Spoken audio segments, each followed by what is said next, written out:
warahmatullahi wabarakatuh. Jadi pada pembelajaran kali ini akan dibahas materi tentang teks cerita sejarah. Langsung saja, apa saja materi yang akan tersaji pada pembelajaran kali ini. Yang pertama, mengidentifikasi informasi yang mencakup orientasi rangkaian kejadian, komplikasi dan resolusi dalam cerita sejarah, baik lisan maupun tulis. Kemudian juga akan diulas analisis kebahasaan dari teks cerita atau novel sejarah. Nah, sebelumnya harus paham dulu apa fungsi dari teks cerita sejarah. Ada beberapa fungsi dari teks cerita sejarah. Yang pertama, edukatif. Jadi dalam teks cerita sejarah tentunya memuat nilai-nilai yang diharapkan bisa mengedukasi pembaca. Kemudian juga inspiratif. Dalam cerita sejarah tentunya nanti ada tokoh-tokoh yang diharapkan bisa memberikan inspirasi bagi para pembaca ke arah positif. Kemudian juga fungsi rekreatif, jadi memberikan hiburan juga bagi pembaca setelah membaca teks cerita sejarah.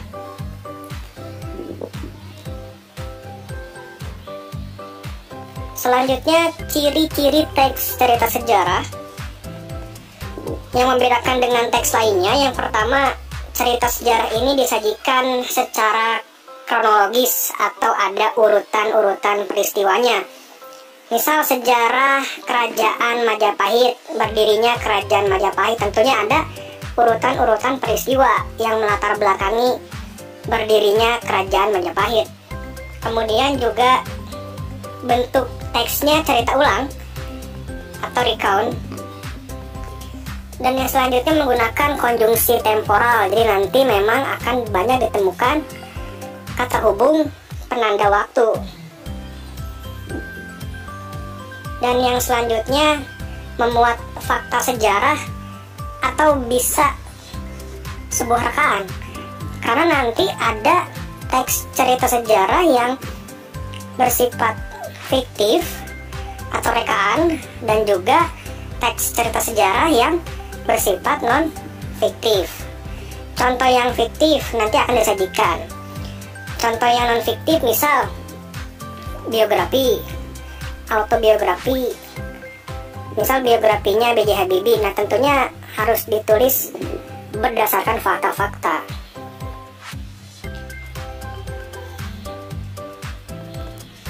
Nah, ini perbedaannya. Jadi yang fiktif dengan yang non-fiktif. Teks novel sejarah biasanya bersumber dari cerita rekaan. Jadi meskipun nanti memuat fakta, nah fakta-fakta tersebut nantinya bisa jadi ditambah-tambahkan oleh penulisnya, oleh novelisnya. Kemudian juga kalau teks sejarah sendiri itu harus bersumber dari kisah nyata. Dan yang selanjutnya, untuk teks novel sejarah ditulis oleh novelis, kemudian untuk teks sejarah ditulis oleh sejarawan. Dan teks novel sejarah itu tentu bersifat imajinatif karena ditulis berdasarkan imajinasi dari novelis. Untuk teks sejarah sendiri harus berdasarkan rekonstruksi fakta sejarah. Jadi sejarawan menulis teks sejarah terlebih dahulu harus mencari tahu kebenaran sejarah yang akan ditulis. Kemudian juga novelis tidak terikat fakta sejarah untuk teks novel sejarah.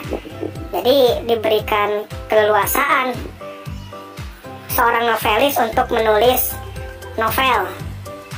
Beda halnya dengan teks sejarah. Jadi sejarawan ini harus terikat fakta sejarah. Dia harus mengetahui kebenaran sejarah tersebut sebelum nanti disajikan atau dibaca. Untuk definisi tersendiri dari teks novel sejarah, jadi novel yang di dalamnya menjelaskan dan menceritakan fakta atau kejadian masa lalu yang menjadi asal muasal, latar belakang, terjadinya sesuatu. Nah, sifatnya memang naratif. Kalau cerita rata-rata naratif ya.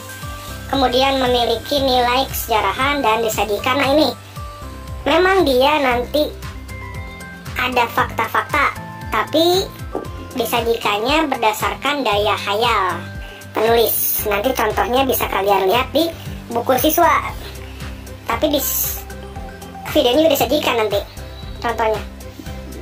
Nah, ini contohnya nih, Gajah Mada bergelut dengan tahta dan angkara. Ini merupakan contoh dari teks novel sejarah ya. Lebih banyak bisa kalian baca nanti di buku siswa yang kalian peroleh dari perpustakaan sekolah. Nah, memang Gajah Mada pernah ada.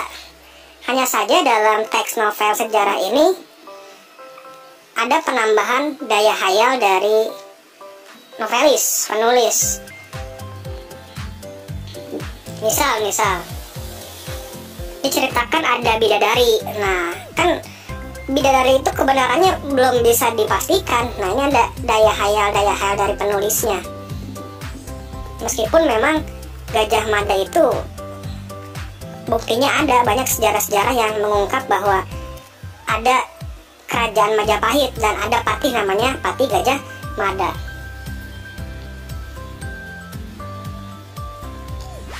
Ini contohnya ya, contoh dari teks novel sejarah. Hanya disajikan beberapa karena keterbatasan ruang dan waktu. Lagi-lagi untuk versi lengkapnya bisa kalian baca di buku paket kalian.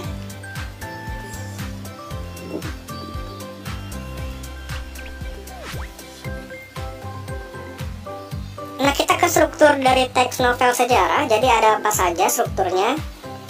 Yang pertama ada orientasi atau pengenalan situasi. Jadi dikenalkan situasi ceritanya. Kita lihat ada tidak ya?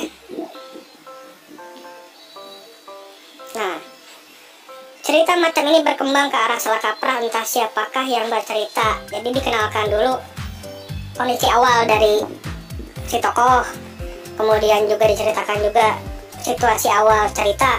Nah, itu merupakan bagian dari orientasi. Karena ini teksnya penggalan teks, jadi tidak menyeluruh struktur yang ada atau tersaji. Nah, yang kedua ada pengungkapan peristiwa. Setelah dijelaskan situasi awal, kemudian disajikan peristiwa awal. Nah, peristiwa awalnya tentunya peristiwa yang menimbulkan berbagai masalah. Karena dalam cerita biasanya atau dalam novel, dalam cerpen, kalau tidak ada masalah kan tidak seru, tidak rame. Nah, untuk masalah awal biasanya diungkapkan pada bagian pengungkapan peristiwa.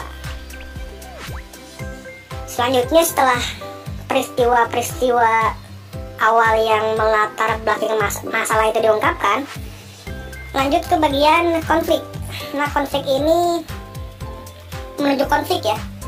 Jadi terjadi peningkatan masalah yang awalnya masalah baru muncul, kemudian sebelum menuju puncak nih ada sedikit ketegangan dari cerita ya.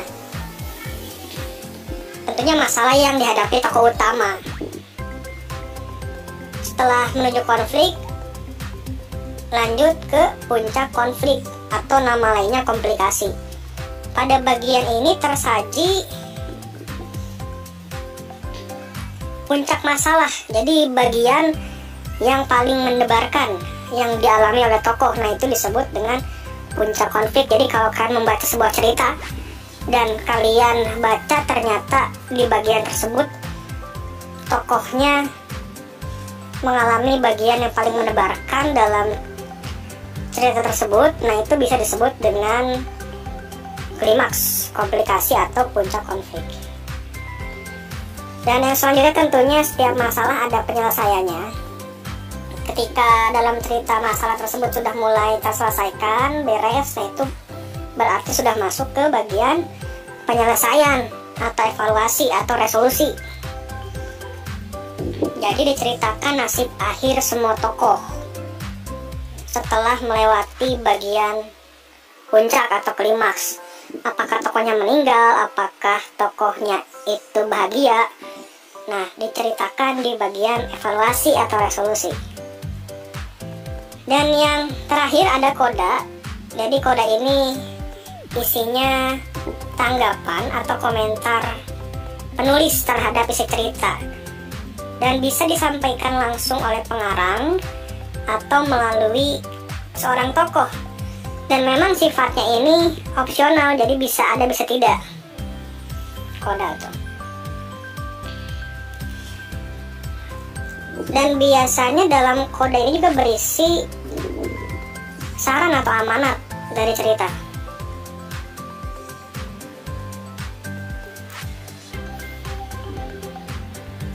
Lanjut ke ciri kebahasaan dari teks novel sejarah. Yang pertama, nantinya ketika kalian membaca teks novel sejarah, kalian akan banyak menemukan konjungsi temporal atau konjungsi penanda waktu. Contohnya sejak saat itu, kemudian mula-mula, kemudian. Nah, itu contoh dari konjungsi kronologis atau temporal. Kemudian juga ada kalimat bermakna masa lampau. Contohnya, prajurit telah diperintah membersihkan gudang. Nah, dari mana kita tahu bermakna masa lampau? Karena di sana ada telah diperintah. Jadi telah diperintah berarti kan menunjukkan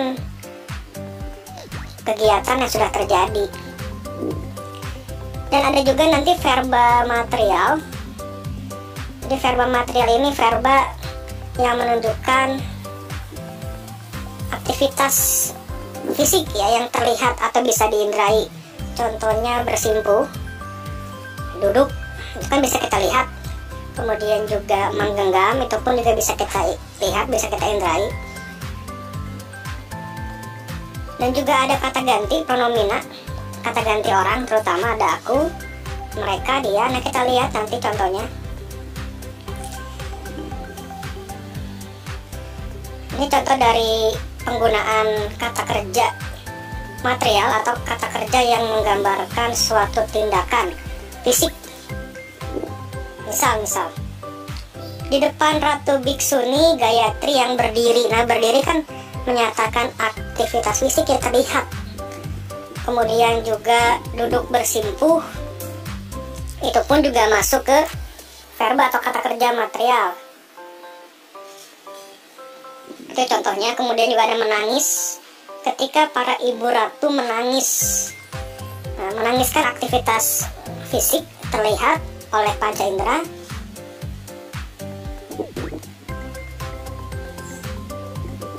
Di bagian terakhir juga Gajah Mada yang menggenggam keris. Menggenggam merupakan verba yang menyatakan aktivitas fisik. Selain itu juga banyak menggunakan kata kerja yang menunjukkan kalimat tidak langsung. Contoh, mengatakan bahwa, menceritakan tentang, menurut. Nah, ini contoh dalam cerita. Menurut sang patih. Nah, menurut merupakan kata kerja yang menyatakan kalimat tidak langsung. Kalau kalimat langsungnya kan menggunakan tanda petik. Riung Samudra menyatakan bahwa, nah ini kalimat tidak langsung namanya. Jadi perbedaan antara kalimat langsung dan tidak langsung, kita lihat di tanda bacanya. Biasanya untuk kalimat yang langsung itu menggunakan tanda petik 2 atau tanda kutip.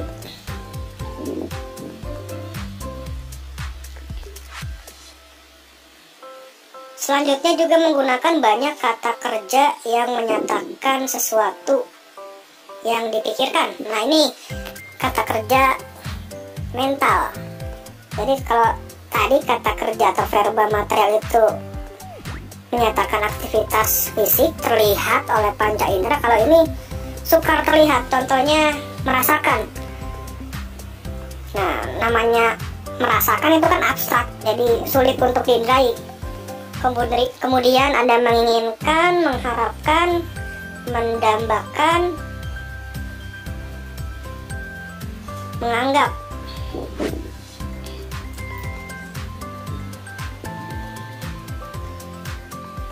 contoh ya, contoh dari verba mental. Jadi kata kerja yang sukar untuk diindrai. Contohnya dia sedang berpikir. Nah, namanya orang berpikir kita tidak tahu, sulit diindrai. Kemudian dia sedang melamun, itu juga sama, sulit untuk diindrai.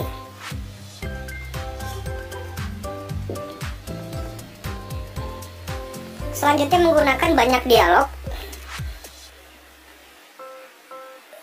Ciri khasnya menggunakan petik dua atau petik ganda. Ini contohnya dalam teks.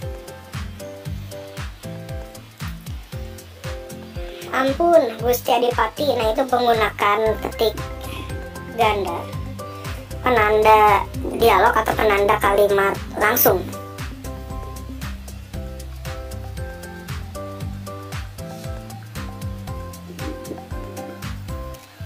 Selanjutnya menggunakan kata-kata sifat.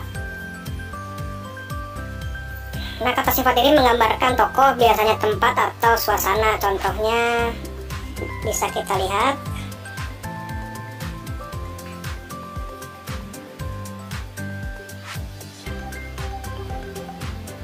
Di kalimat kedua, dari apa yang terjadi itu terlihat betapa besar wibawa. Nah, besar itu merupakan kata sifat. Jadi ciri khas kata sifat kan bisa ditambahkan amat, sangat, paling, bisa juga ditambahkan imbuhan ter. Amat besar, sangat besar, terbesar, itu bisa kita uji kata sifat tuh.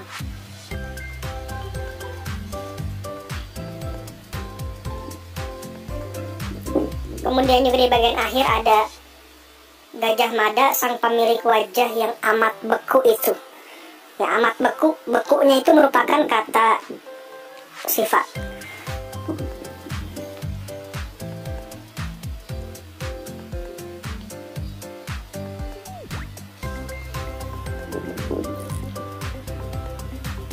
Dan dari beberapa sumber bacaan lainnya ada juga kata-kata kiasan.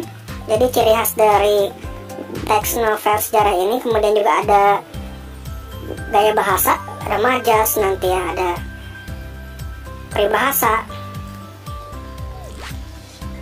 Lanjut kita ke nilai-nilai dalam teks novel sejarah. Tentunya novel sejarah memuat nilai yang bisa mengedukasi, nantinya memberikan inspirasi, memberikan petunjuk. Ini ada beberapa nilai yang biasanya tersaji dalam teks novel sejarah. Yang pertama ada nilai budaya.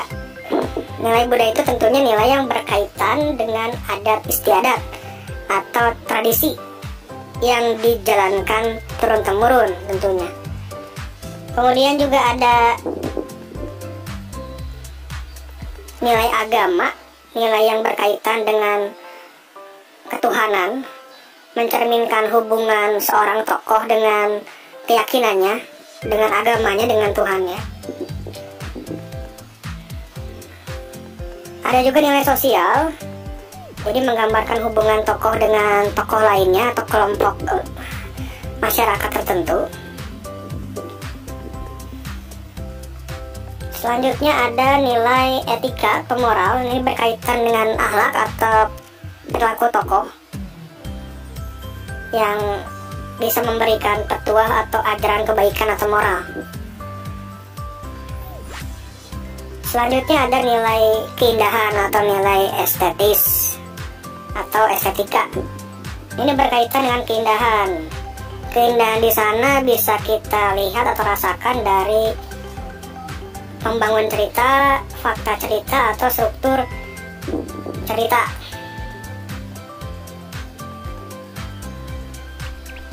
Ini beberapa nilai-nilai yang sering muncul dalam teks novel sejarah. Tidak menutup kemungkinan juga muncul nilai-nilai lainnya, misal nilai ekonomis ya, banyak nilai edukasi, nilai kreasi ya, banyak. Ini contoh dari nilai-nilai yang muncul dalam teks novel sejarah. Kita identifikasi. Ini kutipan teksnya. Di dalam kutipan teks tersebut, nilai moralnya terlihat dari tokoh yang tekun membela kebenaran. Jadi ada pesan moral juga. Membela kebenaran itu sama buruknya dengan kejahatan karena sama-sama melanggar keadilan. Jadi kalau kita takut membela kebenaran, ya, ketakutan membela kebenaran sama buruknya dengan kejahatan.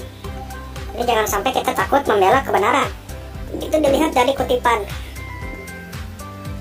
Kita lihat dari kepala desa, kurang tahu jawabanku kiranya. Ketakutan selalu jadi bagian mereka. Nah itu bukti dari munculnya nilai moral. Jadi ada perilaku atau sikap tokoh yang bisa kita ambil pelajaran dari sana.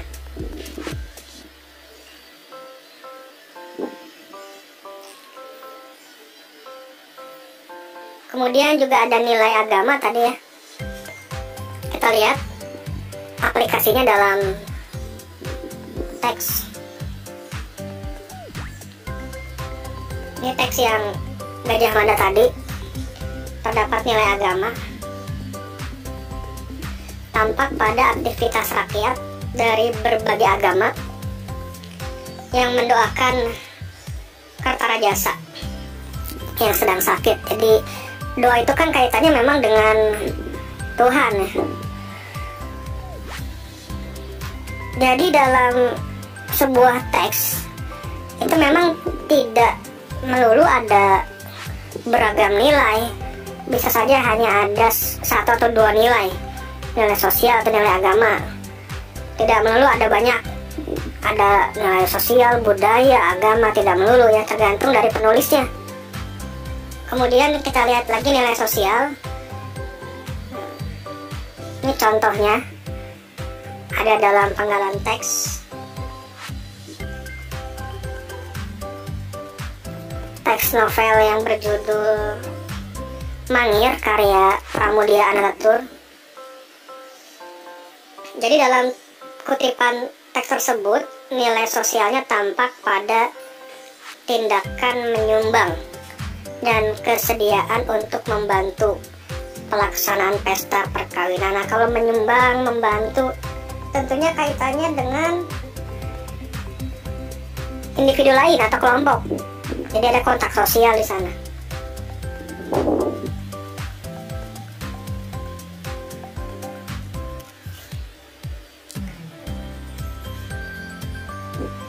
Kita lanjut ke nilai estetis. Nilai keindahan.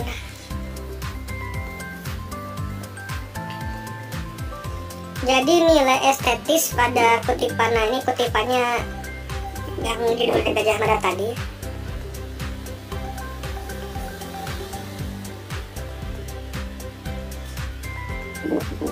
Nah itu kutipan dari teks Gajah Mada. Tampak nilai estetis. Mengapa? Karena teknik yang digunakan pengarang adalah teknik showing atau deskriptif.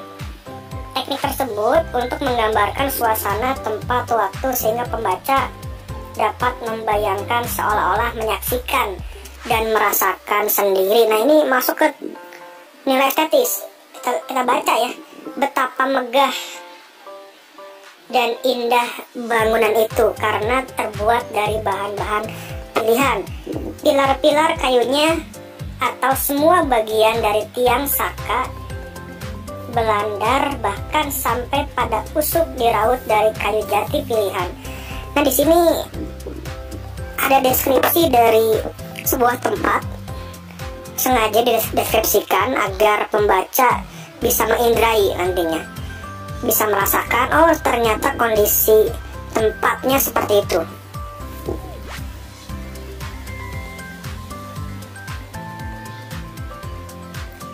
Di bagian akhir juga halaman 3, istana utama itu diatur rapi dengan sepanjang jalan ditanami pohon tanjung, kesara dan cempaka. melingkar-lingkar di halaman adalah tanaman bunga perdu. Nah, seolah-olah kan pembaca nanti bisa membayangkan, bisa tahu ternyata di bagian halamannya ada beberapa tanaman ditata rapi, sehingga bisa terbawa suasana nantinya.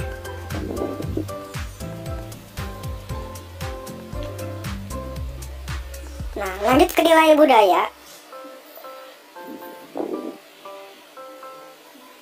Ini dikutip dari novelnya Pramudia Anantatur ya, judulnya Mangir. Untuk lebih jelasnya bisa kalian baca nanti, silakan kalau yang punya novelnya. Nah, nilai budaya dalam kutipan di atas itu budaya timur yang mengajarkan hidup tenang, tidak terburu-buru. Jadi segala sesuatunya harus dihubungkan dengan alam. Kita baca, dan bila orang mendarat dari pelayaran, entah dari jauh, entahlah dekat, ia akan berhenti di satu tempat beberapa puluh langkah dari dermaga. Ia akan mengangkat sembah di hadapannya. Berdiri Sela Baginda, sebuah tugu batu berpahat dengan prasasti peninggalan Ceri Airlangga.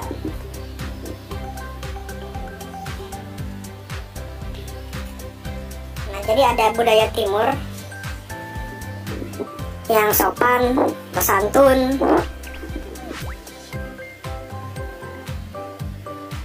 kemudian juga ia akan selalu berpapasan dengan pribumi yang berjalan tenang.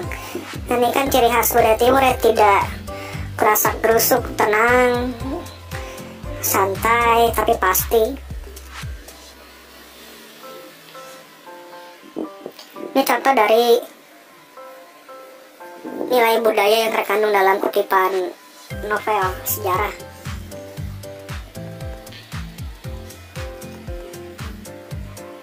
Baik, itu dia materi untuk kali ini. Dari mulai definisi, struktur, ciri, kebahasaan dari teks novel sejarah hingga nilai-nilai yang terkandung dalam teks novel sejarah. Untuk materi lainnya nanti akan disampaikan juga di pertemuan berikutnya. Terima kasih. Semoga bermanfaat. Dan ada pesan, kamu tidak akan bisa kembali ke masa lalu, tapi kamu bisa mengambil pelajaran dari masa lalu. Maka belajar dari sejarah. Terima kasih. Wassalamualaikum warahmatullahi wabarakatuh.